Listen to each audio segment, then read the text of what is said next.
La investigación que se presenta tiene como título Estrategia para desarrollar cultura de empoderamiento en organizaciones que brindan servicios de turismo de naturaleza. Es una investigación que llevamos realizando, somos dos profesoras de la Facultad de Psicología, la llevamos realizando aproximadamente desde hace 6 años y eso nos hace plantear un modelo que consideramos puede ayudar a que la organización y en específico las de turismo puedan cumplir con las demandas y exigencias que impone hoy el contexto en el que éstas se encuentran ubicadas. Hablando un poquito y encuadrando el escenario actual de las organizaciones laborales y con énfasis en las de turismo de naturaleza, el entorno en el que están expuestas está en constante cambio, tanto a lo externo de la organización como a lo interno de esta. Creo que un mayor ejemplo de lo que ha significado el cambio y el entorno cambiante para las organizaciones de turismo nos llega desde la pandemia que ha sido un fenómeno a nivel internacional y ha marcado pautas evidentes de cómo las organizaciones necesitan gestionarse para aprender a enfrentar los cambios del entorno, transformarse a sí misma a la vez que transforma dichos cambios para su bienestar. En función de eso, entonces, se está expuesto constantemente a nuevas demandas, nuevas tecnologías, nuevos conocimientos. Aquí el factor humano va a ser clave y sobre esto nos basamos porque son a las personas a las que hay que desarrollarle habilidades y competencias, pues son los que tienen el dominio de información y los recursos y en última instancia son uno de los mayores valores intangibles que cuentan en nuestra organización. Y a partir de ahí, desde la psicología, hay nuevos modelos que permitan el estudio o el abordaje de las organizaciones, desde el aprendizaje organizacional, desde la resiliencia, desde el empoderamiento, desde la cultura. Y gestionando con uno de esos modelos, siempre la aspiración va a ser llegar a alcanzar lo que se conoce como organización saludable. Este escenario entonces lleva a que las organizaciones enfrentan constantemente una paradoja. Coexisten en ellas estabilidad, orden y coherencia que las hacen ser quienes son, pero a la vez están expuestas cada vez más a cambios, a transformaciones y adaptaciones constantes. ¿Eso qué genera? Genera incertidumbre, riesgo e inseguridad. Solo aquellas que tienen la capacidad de transformarse a sí mismas a la vez que se transforman en el ambiente logran sobrevivir, coexistir y a partir de ahí entonces hacerlo con eficiencia y calidad y el reto. Entonces aquí explica un poco qué papel viene a jugar la cultura de empoderamiento. La cultura de empoderamiento da herramientas para poder gestionar este cambio. Cultura organizacional entendida como ese conjunto de significados, valores e identidad que se comparten por todos los miembros de una organización, que si tuviéramos que utilizar un símil, diríamos que la cultura organizacional es como la personalidad de cada una de las organizaciones. Es única, es peculiar y se transmite de miembro en miembro. Esto hace entonces que cuando conocemos la cultura organizacional de los lugares, de las organizaciones en este caso, y la dirección utiliza como estrategia el empoderamiento, es decir, potencia, autonomía, iniciativa, agencia, compromisos y competencias en sus miembros, en sus trabajadores, mediante apoyo, información, recursos y oportunidades, las organizaciones se vuelven competitivas en ese entorno cada vez más cambiante y lo hacen además con eficiencia y calidad. Hay diferentes enfoques teóricos que sirven de base para la construcción de este programa que pretende entonces en última instancia desarrollar esa cultura de empoderamiento. Pero básicos son dos. Uno de ellos es el modelo de Bretones que nos dice que el empoderamiento estructural junto con el psicológico cuando la organización logra gestionarlo y sus directivos, esto va a convertirse en un compromiso por parte de los trabajadores que se traduce en bienestar laboral y en fin permite alcanzar el tan codiciado éxito en la organización. Y a partir de ahí también, utilizando el modelo de Marta Ales, se dice que no solamente es suficiente con que las organizaciones garanticen eso, sino que también las personas tienen que tener desarrolladas competencias básicas como la autonomía, la iniciativa y la agencia para poder asumir el empoderamiento como filosofía de trabajo en sus organizaciones. De ahí entonces que el interrogante de partida fuera: ¿cómo desarrollar una cultura de empoderamiento en organizaciones de diferentes formas de gestión, entiéndase, estatales y no estatales, que brindan servicios de turismo de naturaleza? Considerando entonces que cuando uno la desarrolla, primero cuando uno la logra evaluar y ve el nivel inicial en el que está la organización, y luego logra aplicar el programa de formación y desarrollarla, la lógica indica que la organización va a lograr alcanzar sus objetivos, pero con la mayor calidad, eficiencia y bienestar que eso pueda significar. En función de eso, entonces, se aplicó todo el procedimiento metodológico de evaluación de la cultura de empoderamiento en 6 organizaciones que fueron estudios de caso. A partir de ahí, entonces, se identificaron necesidades de formación y se constituyó entonces el programa de formación ECOS. A partir de ahí, entonces, es un programa diseñado con las palabras claves de la investigación: empoderamiento, cultura, organización y sociedad. Y este está pensado inicialmente para directivos, con la lógica de que desarrollando cultura de empoderamiento en los directivos, estos van a ser capaces de poderlos transmitir hacia los subordinados, y se trabaja en 4 etapas fundamentales que van de lo más macro hasta lo más a nivel individual, trabajando con cada una de estas competencias a nivel de los participantes. Se desarrolla en 9 sesiones con técnicas variadas, técnicas fundamentalmente de construcción colectiva, de reflexión, incluso se utilizan recursos del psicodrama como modelaciones de situaciones. Todas son flexibles, y aquí el mayor peso lo tiene la construcción colectiva de conocimientos. Y entonces, en función de eso, hemos evaluado, se implementó también en pilotaje, tenemos una primera experiencia ya donde los resultados son muy favorables, y además de eso lo sometimos a validación por juicio de expertos. Las valoraciones son favorables hacia el programa, o sea, se considera que el diseño es coherente, es detallado, es actual, es viable, es organizado. Existe una alta concordancia entre los expertos, por lo tanto, se toma como resultados muy significativos las medidas obtenidas como de favorable al programa. Y entonces, bueno, como a modo de conclusiones, el programa propuesto tiene un diseño que se ajusta a las condiciones necesarias para desarrollar culturas de empoderamiento, es flexible, dinámico y constituido en función de satisfacer necesidades de formación. La estructura queda clara, contiene todos los elementos necesarios para su aplicabilidad y para que sea replicado en organizaciones. Se profundizó un poquito más en esto en la memoria escrita que acompaña la presentación en el evento. Las técnicas usadas permiten desarrollar los contenidos clave y varían en diferentes formas, lo que le imprime originalidad al programa, y los indicadores de evaluación están rigurosamente detallados, cuestión que va a permitir evaluar el desempeño del grupo, el desempeño individual y el nivel de aprendizaje de los contenidos impartidos. Hasta aquí entonces lo que teníamos preparado para presentarles. En el programa del evento tienen nuestros contactos y quedamos al tanto para cualquier duda, para cualquier sugerencia o para cualquier interés en colaboración.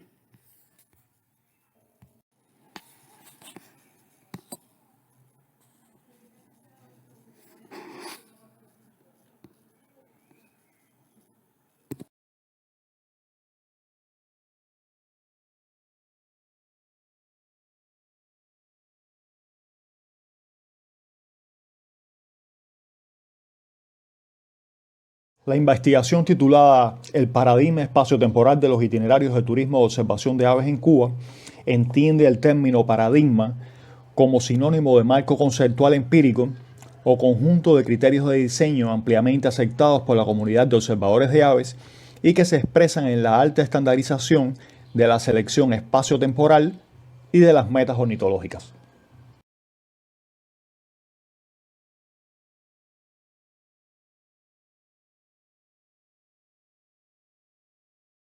Los itinerarios de turismo de observación de aves en Cuba tienen más de 35 años de gestión sostenida con los mercados británicos y estadounidenses fundamentalmente. Tienen una estrecha relación con la ciencia ornitológica, que ha contribuido con el conocimiento de la distribución espacio-temporal, el estatus de amenaza, la identificación de los enclaves con mayor riqueza ornitológica y el diseño de los itinerarios. Sin embargo, a pesar de que los itinerarios de turismo de observación de aves son uno de los productos pioneros y bandera dentro del turismo de naturaleza en Cuba, no han existido estudios que identifiquen los elementos esenciales que caracterizan su paradigma y contribuyan a una planificación más científica y acorde al segmento de mercado al cual están dirigidos. De manera general, la metodología se basó en la comparación entre el mapa de frecuencia de 102 itinerarios detectados en diferentes fuentes con los mapas de potencialidad ornitológica, logística y combinada, con el objetivo de establecer las regularidades en la selección entre los diferentes binomios enclaves y especies metas asociadas a esto. La identificación del paradigma se basó en la triangulación de diversas técnicas. El índice de similitud de Yakar permitió conocer el porcentaje de solapamiento y o aportes de especies meta entre cada uno de los enclaves que componen los itinerarios identificados. La investigación introduce el término de eficiencia, entendido como la relación existente entre la longitud total del itinerario respecto al número total de especies metas observadas, lo cual nos informa de la racionalidad del uso de los recursos ornitológicos, así como de las características desde el punto de vista ornitocéntrico de este segmento de mercado. La investigación denomina especies antípodas al conjunto de especies con mayor separación espacial entre sí, y permiten establecer la prevalencia de un tipo espacial sobre otros. El análisis de la tendencia histórica permitió conocer la dinámica entre las metas ornitológicas, la disponibilidad logística y el trazado espacial. A partir de estos datos, se pudo establecer la existencia de un paradigma en el trazado de los itinerarios en el periodo de estudio, basado en la existencia de un componente de tipo espacial, un componente de tipo temporal, definidos por criterios de tipo ornitológico, logísticos y sociológicos. Los expertos identificaron 10 criterios para la selección de enclaves que potencialmente pueden ser parte de itinerarios de turismo o observación de aves en Cuba. Los criterios, por su naturaleza, fueron divididos en dos tipos, los de tipo ornitológicos y los de tipo logísticos. En su esencia, los de tipo ornitológico constituyen las especies meta del turismo de observación de aves en Cuba. A partir de la base de datos, se realizó una clasificación tipológica en cuanto a cobertura espacial de los itinerarios de turismo de observación de aves. Como se puede observar, los itinerarios tipo occidental central representaron aproximadamente el 85% de los itinerarios identificados. A partir del análisis de la literatura y la consulta con expertos, se seleccionaron 39 enclaves con distribución nacional para su posterior evaluación de las potencialidades ornitológicas, logísticas y combinadas. El mapa de frecuencia, construido a partir de los 102 itinerarios identificados, permite observar que la concentración de la operación turística ha estado entre las provincias de Pinar del Río y Camagüey, el norte de Ciego de Ávila y la península de Zapata, mientras que los itinerarios de tipo nacional o basados en la región oriental tuvieron una menor presencia en sentido general. Desde el punto de vista metodológico, el mapa de potencial ornitológico para el turismo de observación de aves fue elaborado específicamente con el conjunto de especies identificadas como metas por los expertos, en lugar de utilizar el criterio más tradicional de riqueza simple. Esto se hizo bajo el presupuesto teórico de que los turistas observadores de aves están orientados a la detección de un conjunto concreto de especies. Los círculos de color verde nos muestran de que existe una alta potencialidad para este tipo de turismo a lo largo del país. Sin embargo, la contradicción de estar concentradas en las regiones occidentales y centrales fueron analizadas posteriormente a partir de los criterios logísticos y del mapa de especies antípodas. Cada uno de los criterios de especies identificadas como metas por los expertos fue representado cartográficamente.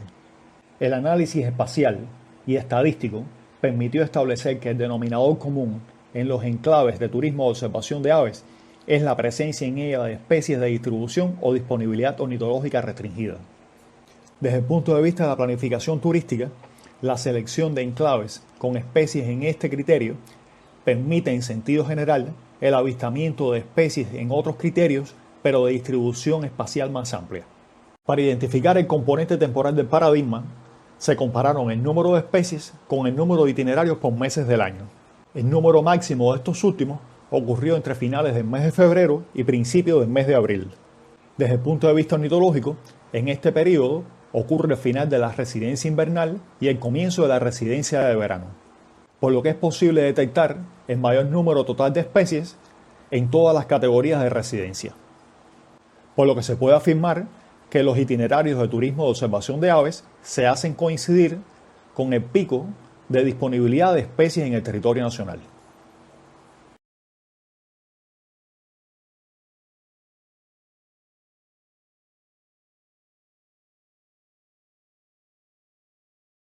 El análisis de eficiencia de los itinerarios permitió identificar que los itinerarios tipo occidental y occidental central son los que permiten observar el mayor número de especies meta con la relativamente menor longitud total a recorrer.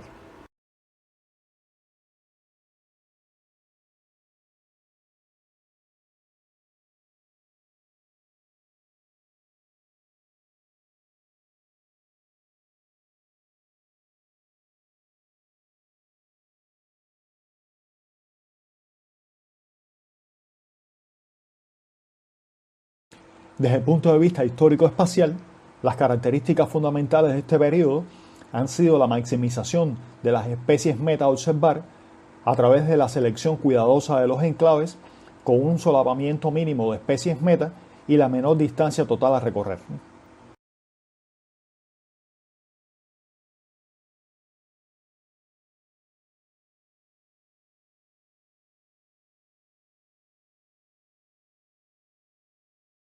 El mapa de las especies antípodas es uno de los criterios que permite comprender la prevalencia numérica de los itinerarios tipo occidental central sobre los originados en la región oriental del país. A esto se suman aspectos de tipo logístico, tales como la accesibilidad física y legal a los enclaves, la disponibilidad logística, el mayor grado de dificultad de los senderos y aspectos relacionados con la gestión comercial. El paradigma predominante de los itinerarios del turismo de observación de aves en Cuba ha sido maximizar la detección, identificación y registro de la manera más eficiente espacial y temporalmente de las especies predefinidas como metas, jerarquizadas por la pertenencia al contexto biogeográfico del Caribe insular y de la región neártico-tropical, con la menor longitud a recorrer y el menor número total de enclaves. Los criterios ornitológicos del paradigma por orden jerárquico de importancia son las especies endémicas nacionales, el resto de las especies endémicas del bioma del Caribe insular de distribución más amplia, algunas especies consideradas especialidades para el país y el mayor número total de especies neártico-tropicales. Los criterios logísticos más importantes, la accesibilidad física y legal a los enclaves, la disponibilidad de guías especializados, la disponibilidad de infraestructura hotelera y senderos con accesibilidad legal y bajo nivel de dificultad.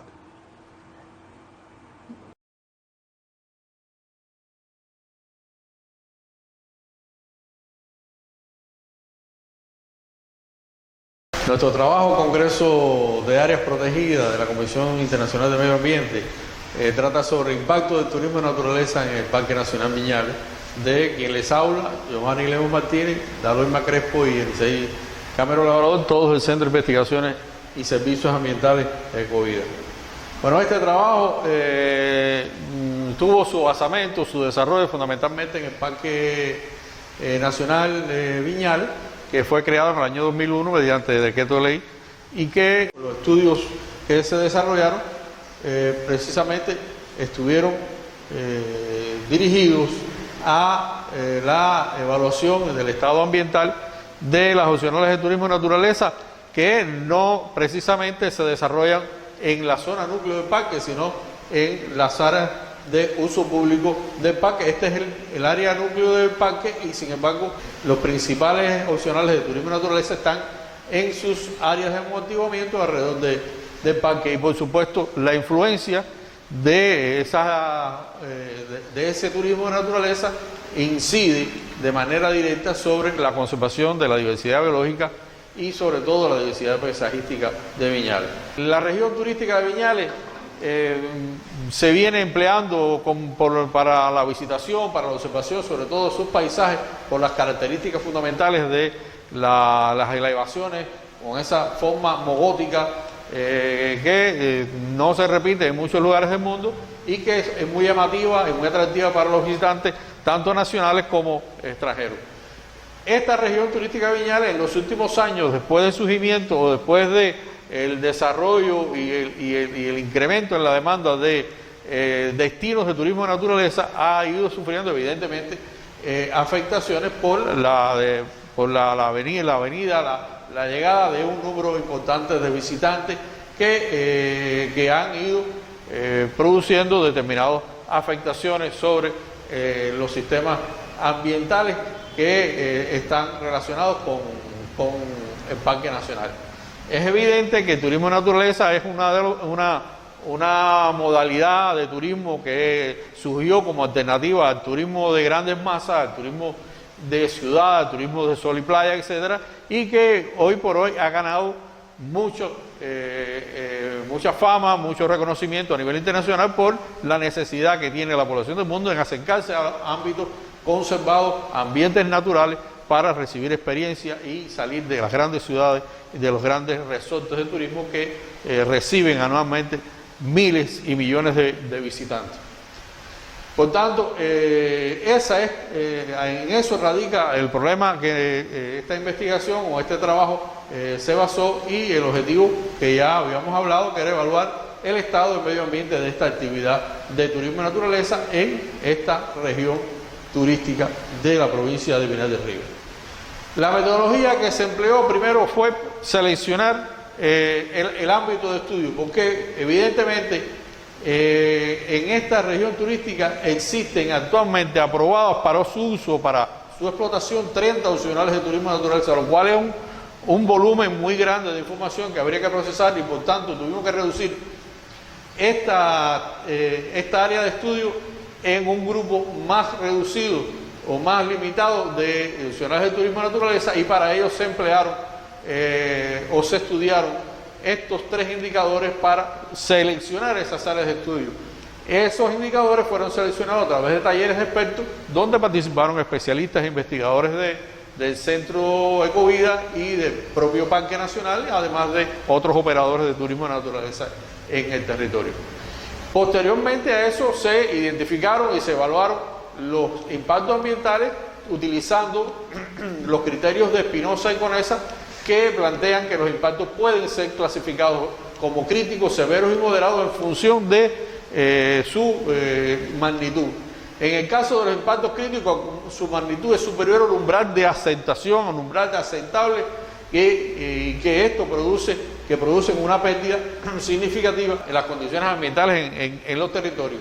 Y los severos son aquellos cuya recuperación exige la adecuación de medidas correctoras o protectoras en un prolongado periodo de tiempo, y aquellos moderados son los que no precisan ninguna medida correctora, que precisamente son impactos que a través de la resiliencia de los ecosistemas son recuperadas las afectaciones.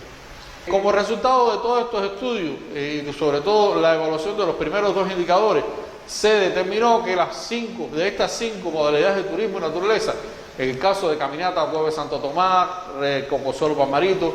Maravillas de Viñales y San Vicente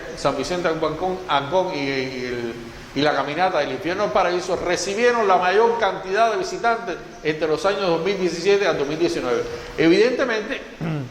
en los momentos actuales, a partir de 2019-2020, donde en todo el mundo hemos sido afectados por la pandemia de la COVID-19, ha reducido evidentemente casi a niveles de cero la visitación en muchas de las áreas protegidas del país y por supuesto del mundo y del país, por la reducción de los vuelos y de las visitas a nivel internacional. Por tanto, entre los años 17 al 19 se recibieron en esas 5 opcionales de turismo de naturaleza más de 53.000 visitantes, lo cual es un volumen importante para el Parque Nacional. Ahora, ¿por qué el número de visitantes en esas 5 áreas protegidas fundamentalmente? Precisamente porque esas 5 áreas protegidas atesoran o reúnen un grupo de alternativas, de actividades, de atractivos, que es el indicador número 3, que pueden ser disfrutados, experimentados durante la visita, que tienen que ver con las tres tipos de actividades dentro de la modalidad de turismo y naturaleza, que son el ecoturismo, el turismo de aventura y el turismo científico. Siendo así, pues coincidentemente,